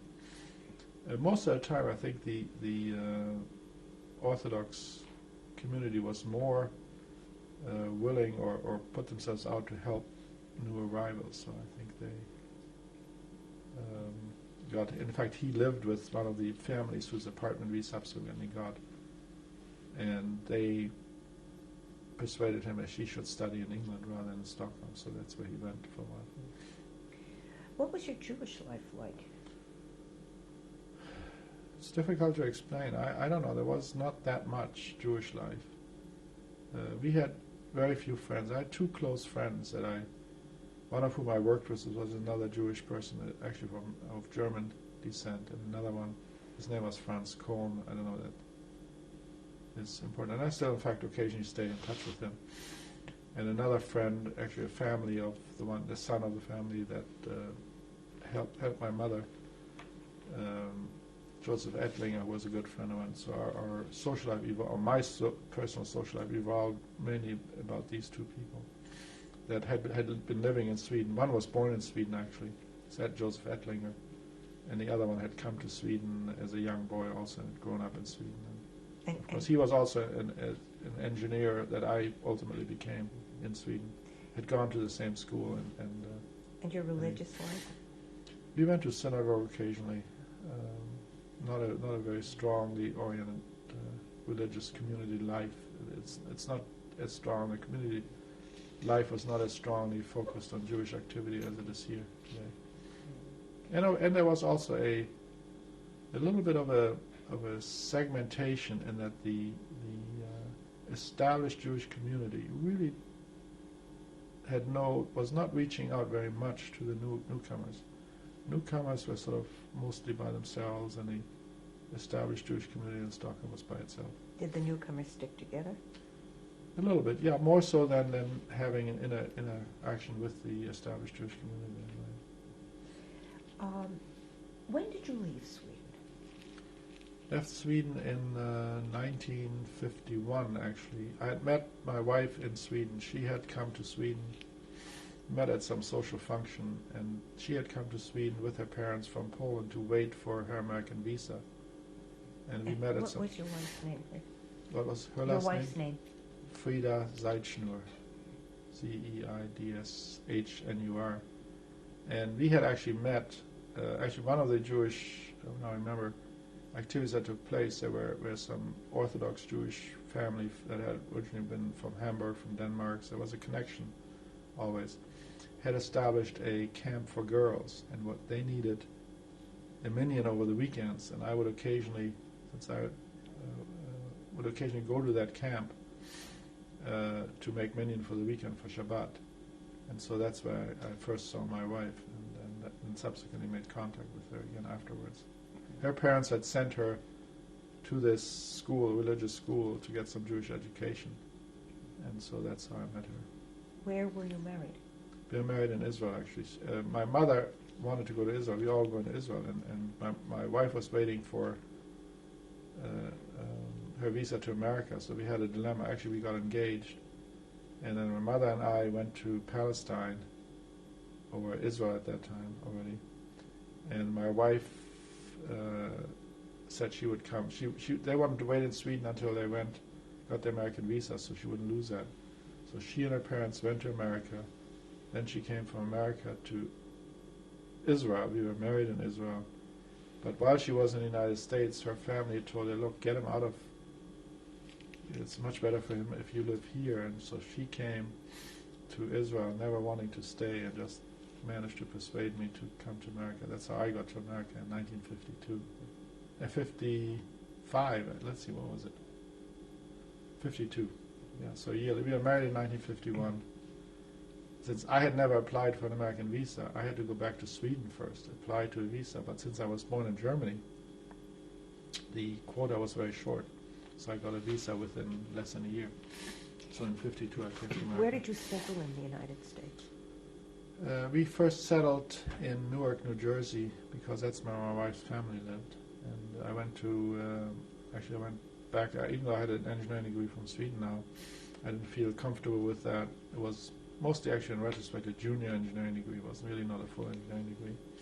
So I decided I would continue my education here. I went to Newark College of Engineering, got a BS degree there, and then was hired by General Electric here in Schenectady. That's how I got to Schenectady. How were you accepted by the communities in the Jewish communities in Newark and in Schenectady?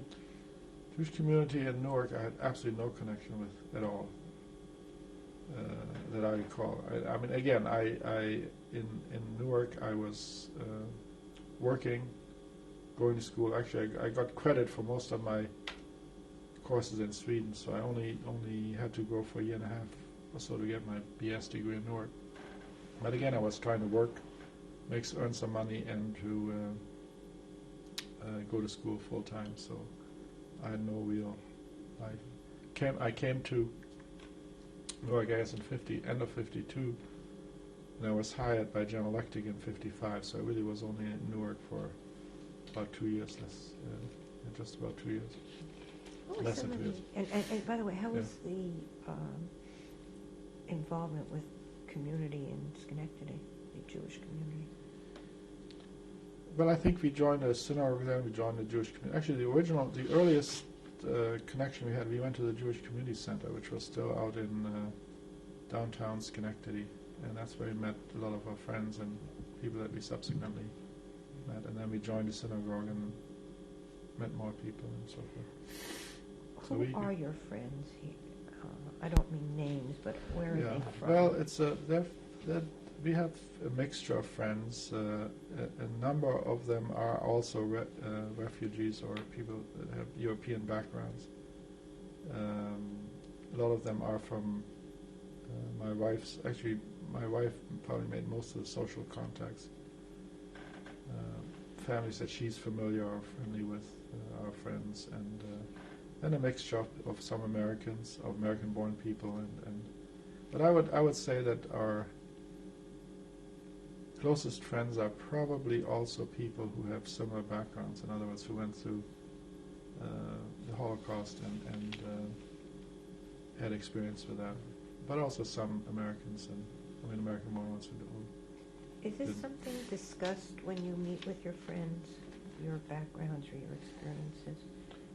Well, yeah, occasionally. I mean, especially when I make trips. For example, I took my kids to Buchenwald to show them. I took them to Hamburg, and so we talk about it. And everybody talks sometimes about their experiences still. Talking about your children, how many children do you have? I have 3 children. And how much do they know about your experiences? Well, they know quite a bit. My daughter actually is a writer, and she wrote a series of short stories about my experiences. She's trying to get published. She's had luck recently in getting them published as poems, actually. She's translated them into poems. And she's beginning to have some real luck. Probably as many as a dozen of her poems have already been published. Are these what they know, is it because they asked or because you told? Probably because they asked, but I was typically very free in telling them, and so it was sort of mutual. What impact did your experience have on the way you raised your 3 children? What? Well, it's difficult for me to say. They probably give you a different answer, but I would say that their answers will probably be that I'm too Germanic in my nature in terms of the way I raise them, or too strict, too religious. It turns out that my wife is not all that religiously committed, so we had some conflicts there, but as far as they were concerned, so we did not have a real unanimity views, and in fact, we still have that in that we belong to two synagogues here, one Orthodox and one conservative. Some of my kids are more comfortable in the Orthodox one, some are more comfortable in conservative ones, who belong to both congregations. But this, for instance, your experience in an orphanage, being raised in Nazi Germany, the Buchenwald experience, does that play any role in the way you chose your kids' schools or didn't choose certain schools? Or I was behavior? probably, I was probably more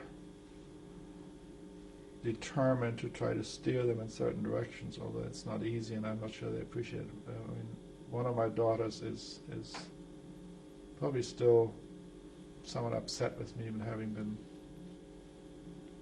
too pushy or whatever, to try to not let her make her own decision. I mean, my kids are very smart, and they probably didn't appreciate some of the directions that I was trying to guide them to, and were more determined to make their own decisions, which they did. Do you dream and think about your experiences? Well, yes and no. It's hard to say. I obviously think about it a lot and question why did I survive and all the other children in the orphanage, for example, didn't. And I feel a certain obligations, obviously, to the way I feel about it, that I should contribute to the survival of Judaism. That's why I'm more perhaps oriented towards Orthodox, because I feel the Orthodox education system is better than and yields to a greater commitment to Judaism. Even though, even in my case, one of my daughters married a non-Jew, for example, and my kids know that I'm not very happy about that, although she's not divorced from that person. So obviously this plays a role in my life as well as in their lives to some extent. Do you have nightmares at all? I don't know what a nightmare really means. I have dreams that the most recurring kinds of dreams I have, I'm running to catch up with something, and then sometimes I make it, sometimes I don't make it. I mean, it's sort of confusion.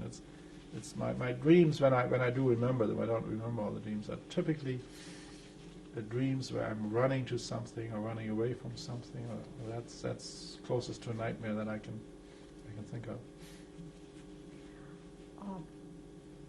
You said before you have guilt feelings about the fact when you think about the fact that you survived.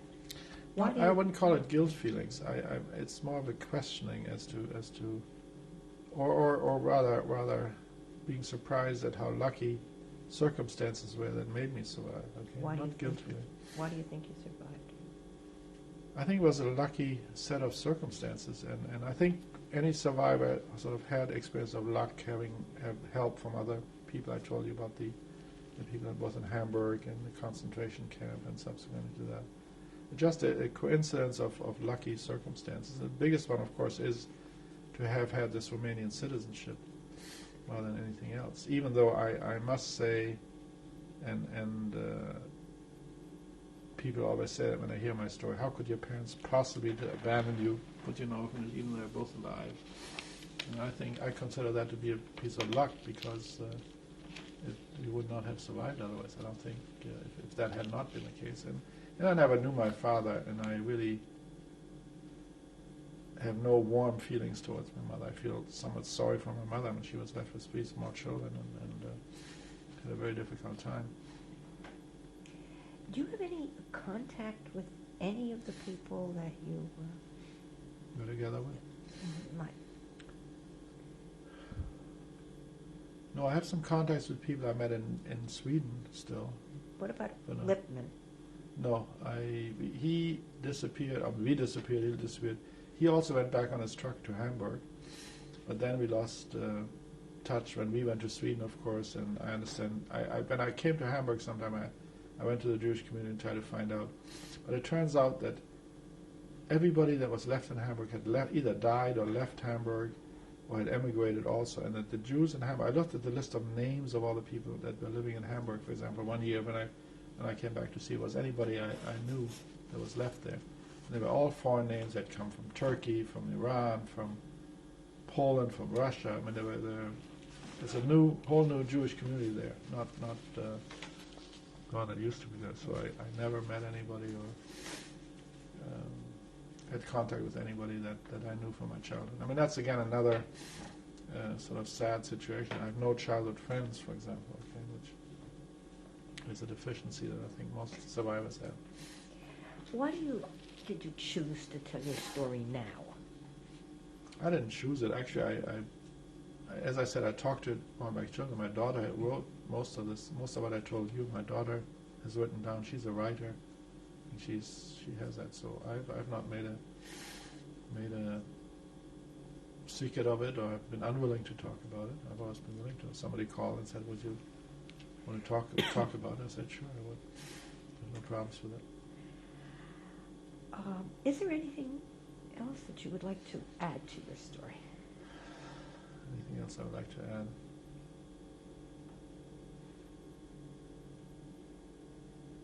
No, not really. I mean, I hope that I can make a difference, and having survived, that I can be helpful to others. But that's all I think I can say. You've brought some documents and some photographs that we'd like to show on the tape now. Sure. So we're going to put them onto the tape. Okay.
Tape number 5, interview with Mr. Carl Rosner.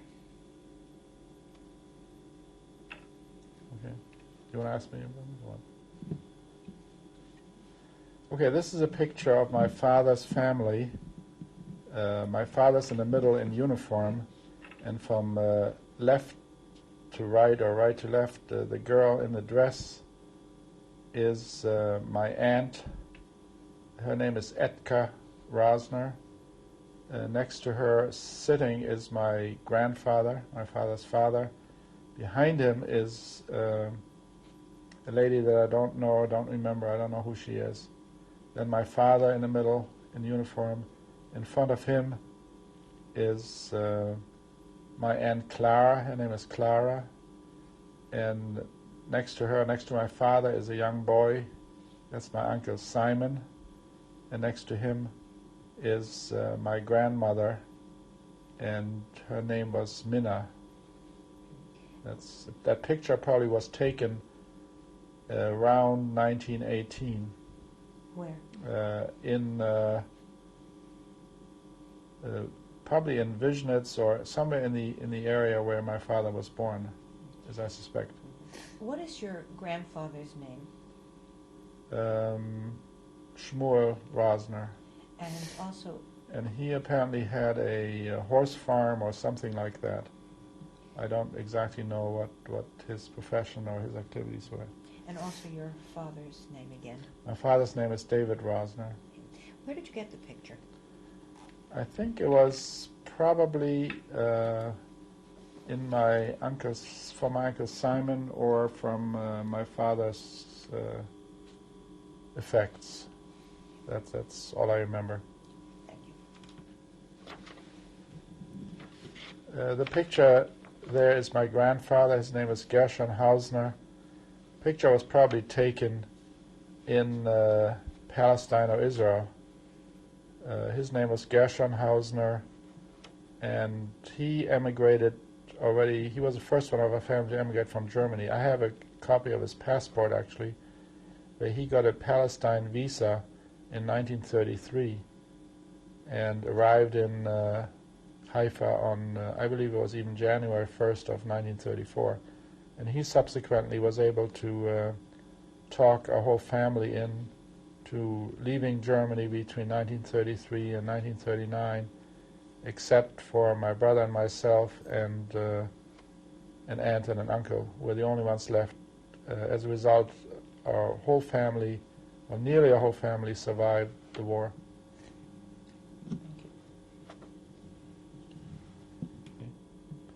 This is a picture of my grandmother, my mother's mother.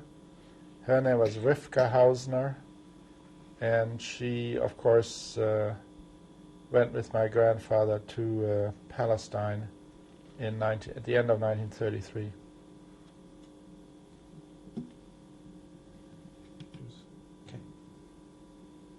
Okay, this is a picture of my mother when she was a young woman. I don't know how old she was in that picture, and can't really say very much more. This was clearly before she was married.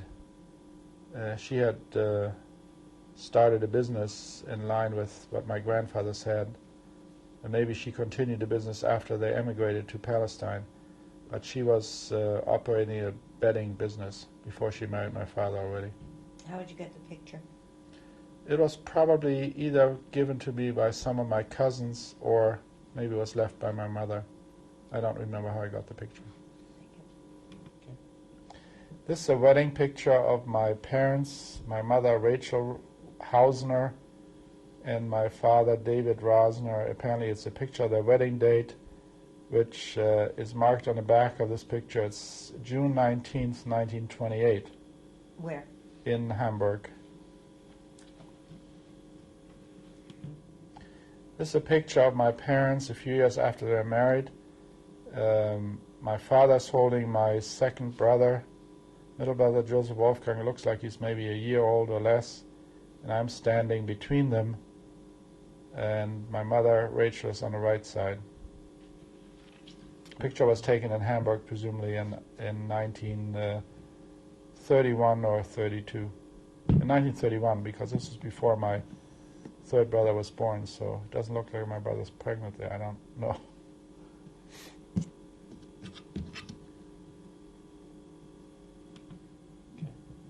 This is a picture of the store that either my uncle or my mother had. It says Bedding Hausner, which was my mother's maiden name. But since my family, my grandfather and my uncle and my mother all had the same line of store, I don't know which one this one is and who it belonged to, except that it shows one of the family stores in Hamburg, and probably is a picture that is in the early 1930s or mid-30s. I think I found it in my mother's collection. This is a picture that apparently was taken at a photographer's location. This is, on the left is myself, the middle is my youngest brother, Eli, and on the right side is my brother Joseph, or Wolfgang. His name was Welfi, nickname. We have several versions of this, so this happens to be one shot where the photographer must have told us, look to the left, or gave us some toys to hold. These were not our toys. Okay. This is a picture of the younger children in the orphanage. I'm on the second row from the back, first one to the left, and my brother is two faces over, I guess. These are two ladies. One, I believe, is Mrs. Gottschalk on the left and Mrs. Altman I think I remember her name. Unfortunately, all of these people were deported, and I don't believe that anybody survived. How did you get the picture? I don't remember, but I somehow had it in my... I used to save everything that I could somehow, and I must have found a way to save this picture. I don't remember how. Or it has my handwriting on the back that this is a picture of the orphanage taken in 1940. What was the occasion, do you know? I don't remember what the occasion was. I was 11 years old at the time. Thank you. Okay. This is a star that I used to wear after I was also forced to wear a star in Hamburg.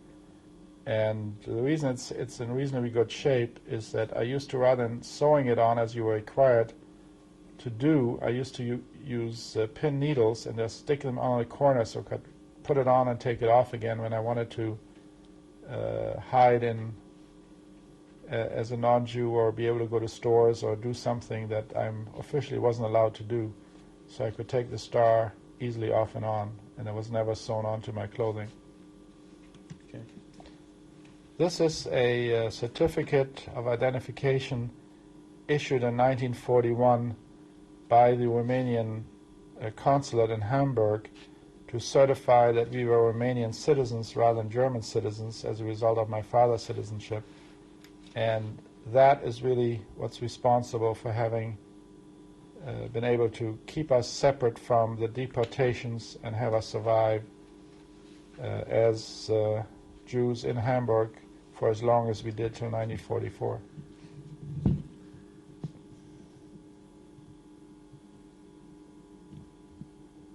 How did you get it? Again, I don't remember, but I was always trying to keep stuff that was related to me or whatever.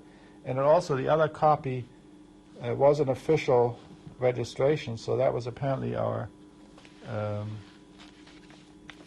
major identification that I had to use whenever I had to identify myself, who I was or whatever. Okay. This is my prisoner personnel card, which the Germans made out when I arrived in Buchenwald.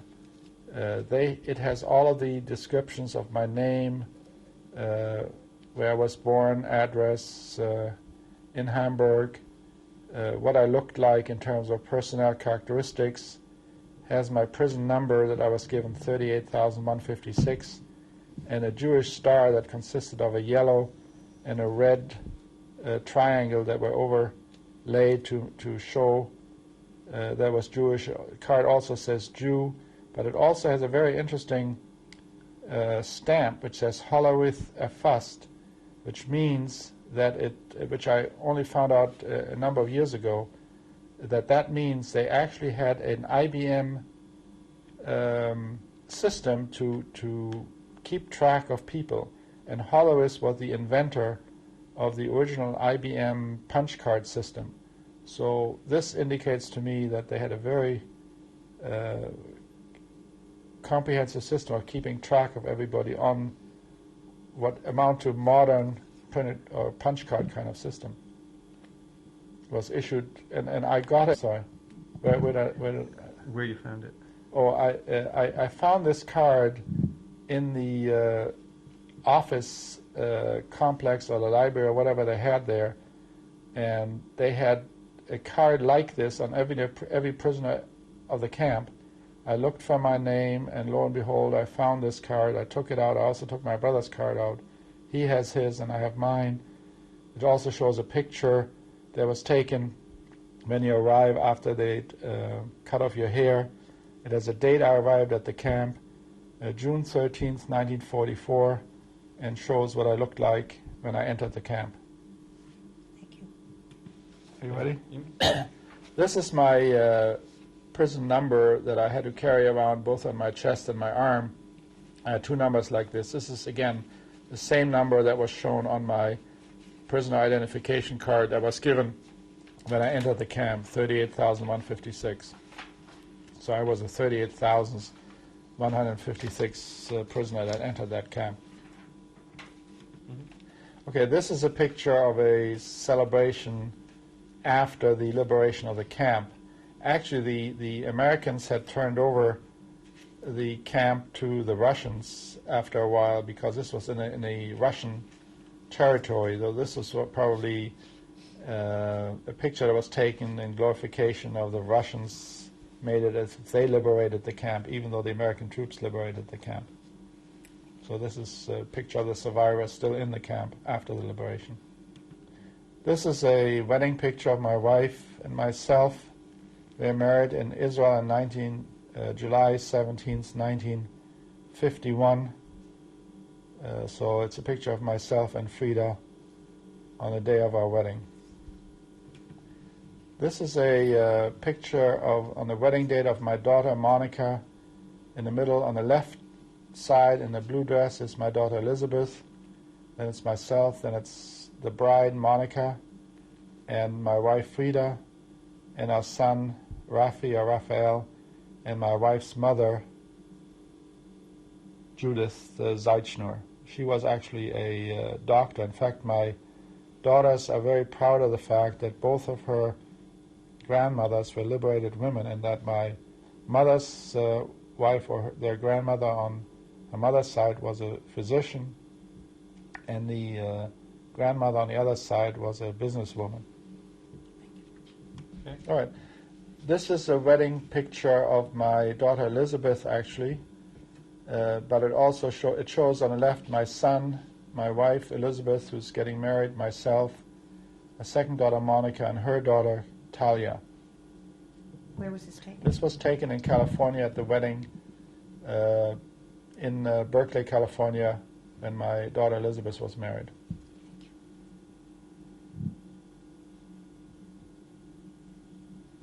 Okay.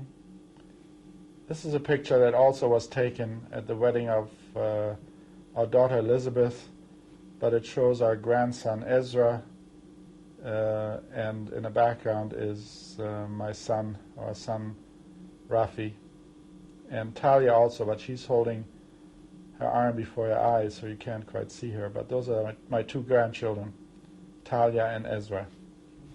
I want to thank you very much, Mr. Rosner, for sharing your testimony, and we wish you well. Thank you.